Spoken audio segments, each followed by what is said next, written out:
dipaksakan dinaikkan menjadi calon wakil presiden dengan segala upaya cara, bahkan menabrak semua aturan, bahkan institusi lembaga seperti Mahkamah Konstitusi dimanfaatkan untuk menggolkan tujuan itu.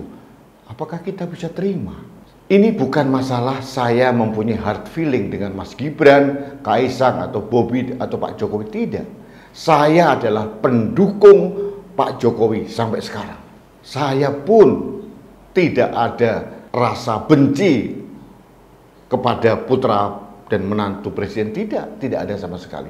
Tapi secara objektif harus saya katakan bahwa Gibran Rakabuming Raka itu adalah pemimpin karbitan yang belum mempunyai kapasitas, kapabilitas untuk menjadi pemimpin nasional.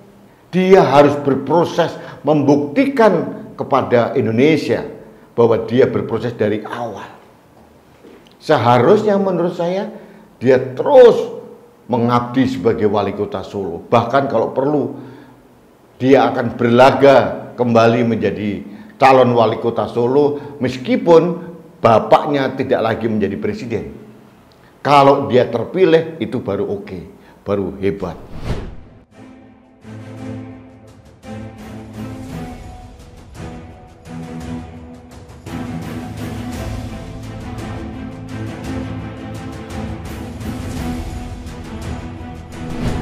Halo sahabat Indonesia, kita bertemu kembali dalam Opini Rudy edisi akhir pekan.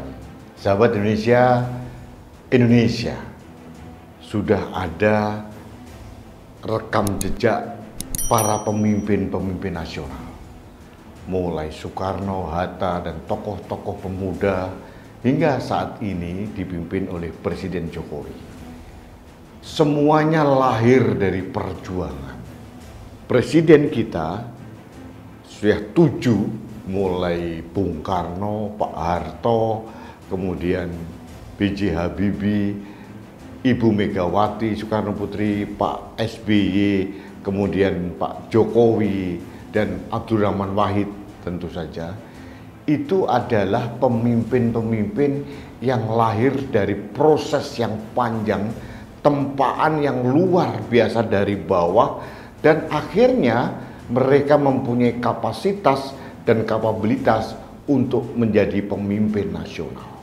Bung Karno mulai dari usia muda, masih mahasiswa, sudah memimpin pergerakan nasional.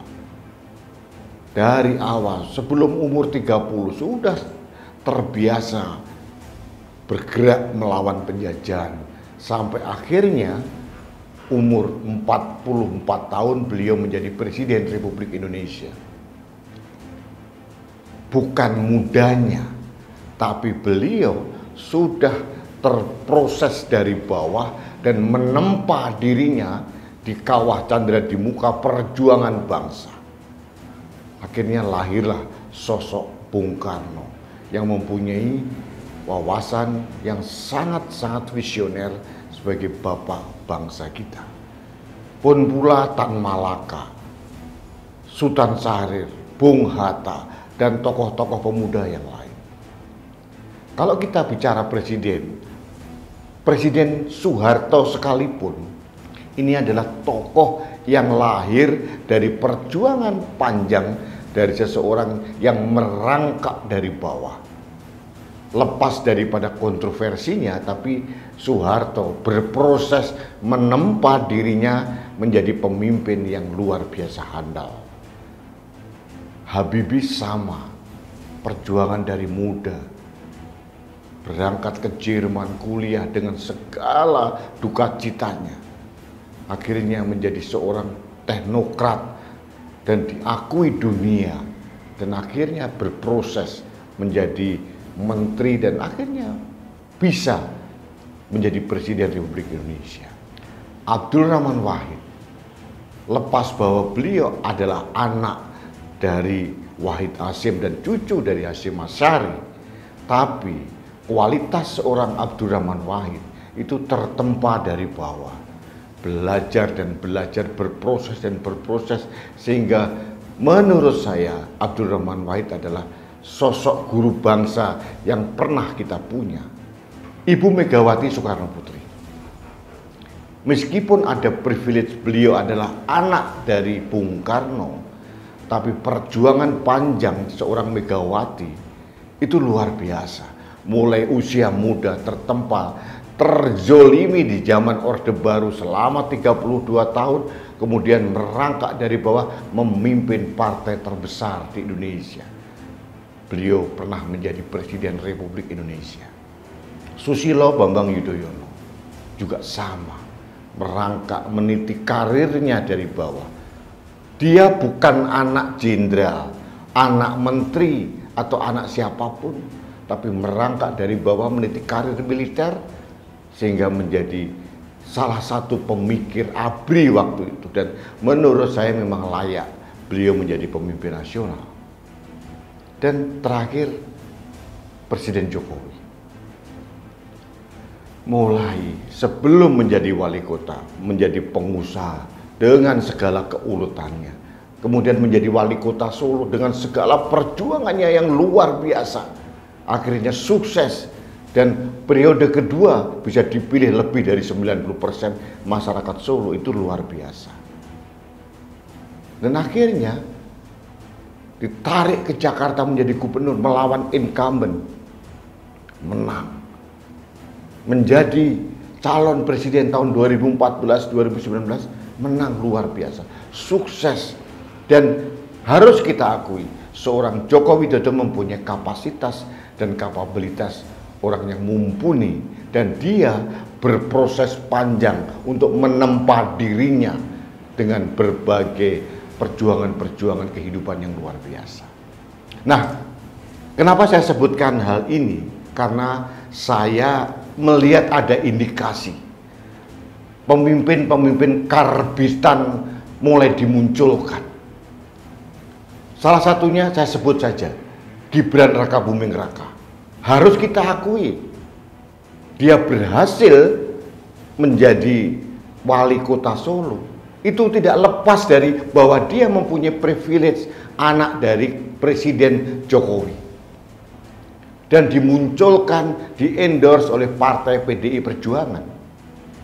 Coba Anda bayangkan, kalau Gibran Rakabuming Raka bukan anak seorang Presiden Jokowi, apakah mungkin dia menjadi wali kota Solo?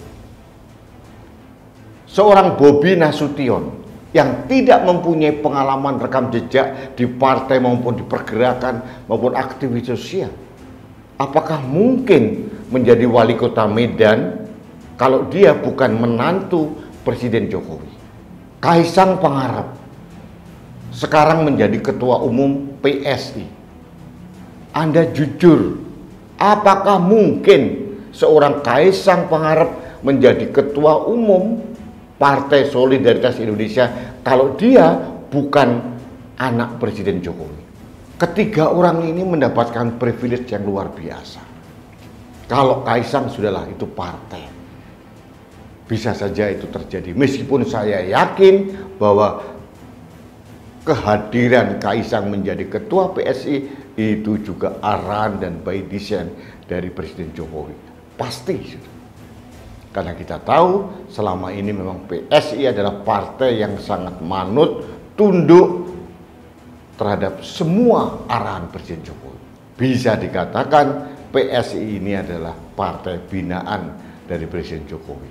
Nah, sekarang ada gonjang-ganjing, ada isu, ada rumors di masyarakat bahwa Gibran Rakabuming Raka yang baru satu periode belum tuntas menjadi wali kota Solo, kemudian dikarbit, dipaksakan dinaikkan menjadi calon wakil presiden dengan segala upaya cara, bahkan menabrak semua aturan, bahkan institusi lembaga seperti Mahkamah Konstitusi dimanfaatkan untuk menggolkan tujuan itu. Apakah kita bisa terima? Ini bukan masalah saya mempunyai hard feeling dengan Mas Gibran, Kaisang, atau Bobi, atau Pak Jokowi. Tidak. Saya adalah pendukung Pak Jokowi sampai sekarang. Tahun 2014, 2019, saya die hard mendukung Presiden Jokowi. Saya pun tidak ada rasa benci kepada putra dan menantu presiden, tidak ada sama sekali. Tapi secara objektif harus saya katakan bahwa Gibran Rakabuming Raka itu adalah pemimpin karbitan yang belum mempunyai kapasitas untuk menjadi pemimpin nasional. Dia harus berproses membuktikan kepada Indonesia bahwa dia berproses dari awal. Seharusnya menurut saya dia terus mengabdi sebagai wali kota Solo. Bahkan kalau perlu dia akan berlaga kembali menjadi calon wali kota Solo meskipun bapaknya tidak lagi menjadi presiden. Kalau dia terpilih itu baru oke, baru hebat. Dia juga masih muda, masih berpeluang tahun 2029 bisa mencalonkan menjadi gubernur.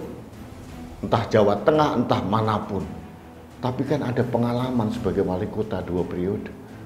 Menapak setahap demi setahap. Itu baru keren. Itu baru anak muda yang luar biasa.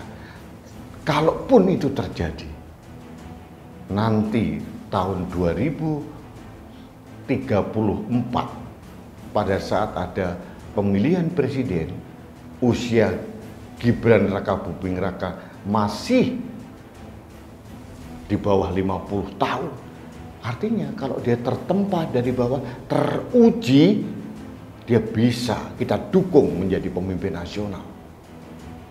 Karena kita meyakini ada genetika keberhasilan dari sosok seorang Jokowi.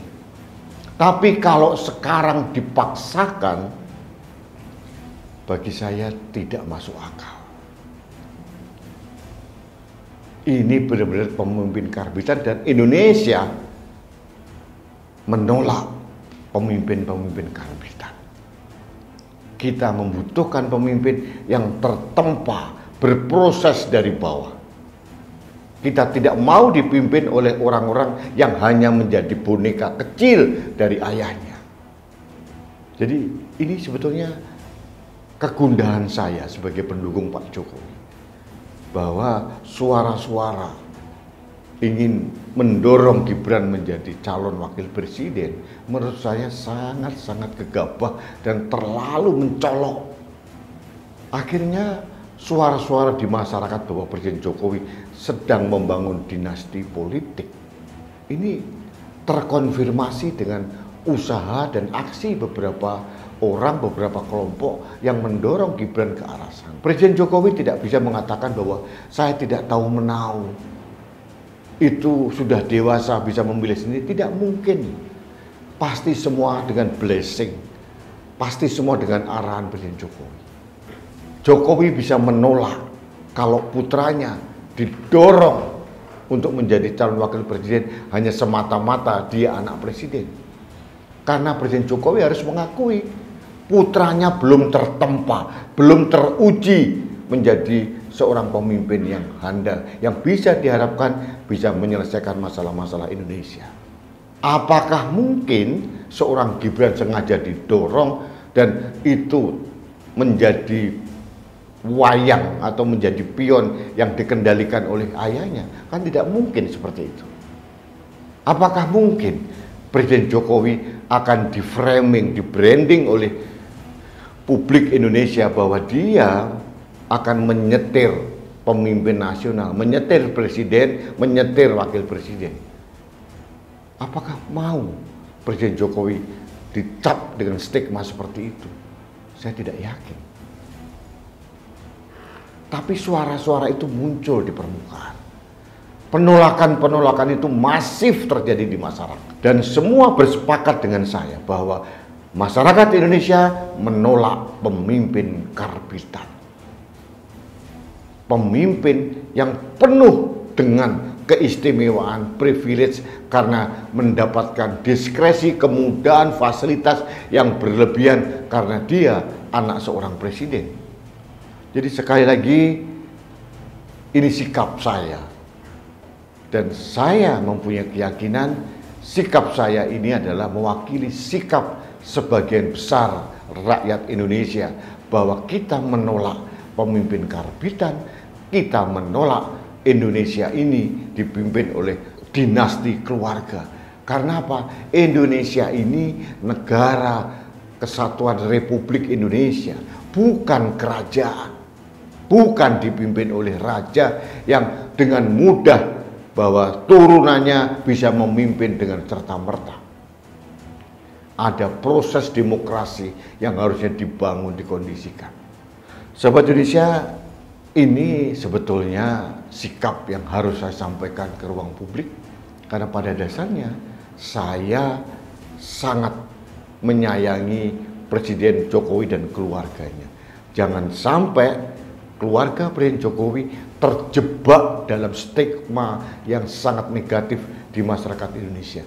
Karena saya tidak ikhlas, tidak rela kalau capaian selama 9 tahun ini hilang begitu saja karena manuver-manuver yang terindikasi ada dugaan membangun dinasti keluarga.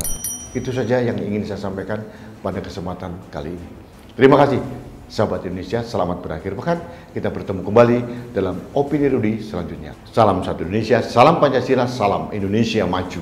Saya Rudy SK.